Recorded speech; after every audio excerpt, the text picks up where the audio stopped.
Hey there, and welcome to my presentation on the book which I read, which is Social Entrepreneurship, What Everyone Needs to Know by David Bornstein and Susan Davis. And this book touched on a whole lot, pretty much everything you need to know on social entrepreneurship, how to get started and receive funding and whatnot. So some of the main things it taught was the importance as well of communication and the relationship you need between governments and businesses, as they will be the main way that you can receive funding to be able to create your projects and make change in the world.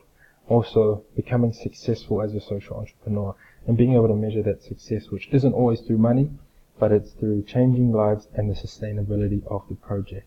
So that is how you can better measure if you are helping others and bringing change about in their lives.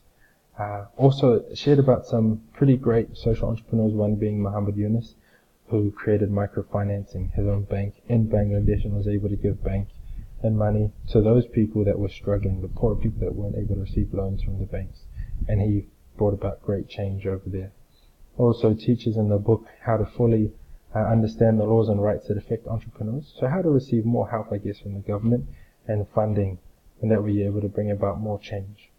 Also taught how you can bring more social entrepreneurs out of colleges through teaching them at school on how to solve problems and challenging them as well to make a change in the world. And it also is social entrepreneurs, poverty can be one of the main things that brings about all the problems.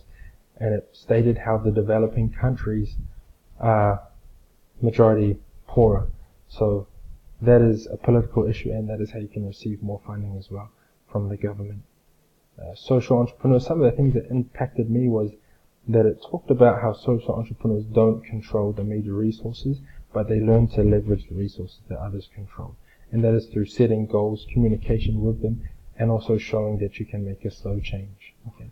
It's also about being humble in the book that taught, and having an attitude of saying, and being able to call people and say, may I talk with you?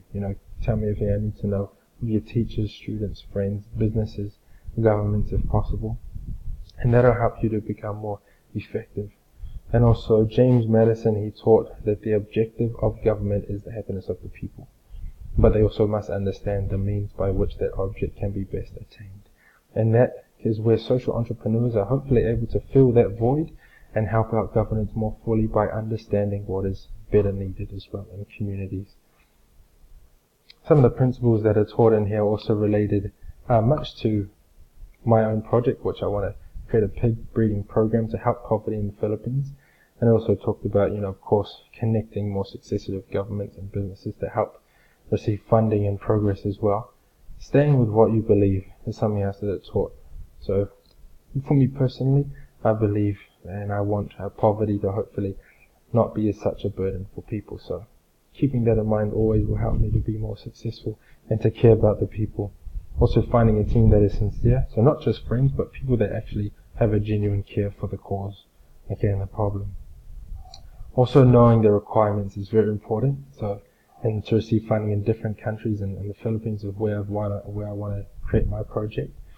And also keeping a beginner's mind, so always being alert and thinking open and being able to help people and not getting discouraged with failure, because that is one thing that can always create a bit of a wall. And also understanding every aspect of the problem you want to change. So it's really worth putting in some research into projects in the past. If they failed, how they were successful, and what they did to become that way. Okay, so that'll be really a helpful thing to do. And after reading the book, it just made me more aware about the sustainability and wanting to make it a long-term process and not just a one-time thing. And that also goes into educating the poor. Okay.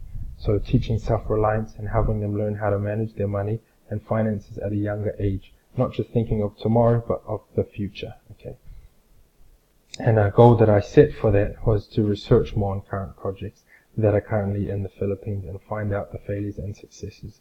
That will help me to receive better help and understand these problems more. Thank you for listening to my presentation, and hope you enjoyed it.